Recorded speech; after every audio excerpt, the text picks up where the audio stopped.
The mid-air collision between a U.S. spy drone and a Russian fighter jet in international airspace sparked fierce condemnations from Washington and denials from Moscow.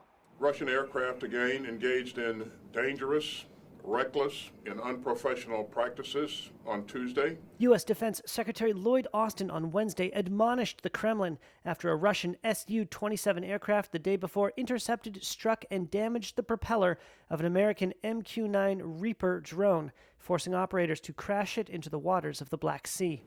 And it is incumbent upon Russia to operate its military aircraft in a safe and professional manner. American allies expressed similar alarm. Here's UK Defense Secretary Ben Wallace, who spoke on a visit to Japan. The key here is that all parties respect international airspace. We urge the Russians to do so. But Russia's defense ministry claimed the American drone was heading toward Russian-held territory and said that there was no collision, asserting the MQ-9 crashed all on its own. Я считаю, что это настоящая провокация.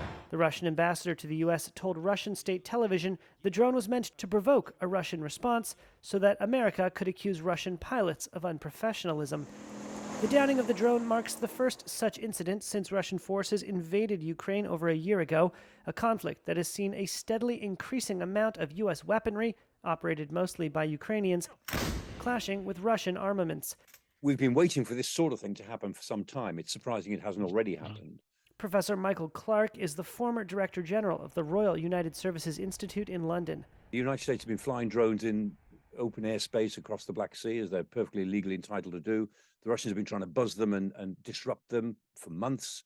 It was only a matter of time. Despite Russian denials, Clark told Reuters he believed the collision was real, if unintended. This almost certainly, I'm 99% certain, was an accident, pilot error. I mean, the Su-27 pilot who can deliberately and safely fly his plane into the propeller of a Reaper drone hasn't yet been born. So I'm sure it's an accident, and that pilot's very lucky. Clark said the promised American response will likely be to reinforce its current posture. America will certainly carry on running patrols, surveillance patrols in open airspace, in internationally recognized airspace, and the Russians almost certainly will continue trying to frustrate them in whatever way they can. Russia said it would try to recover the drone wreckage from the sea. Washington said it might never be recovered, and steps had been taken to ensure Russia could not gain intelligence from the wreckage.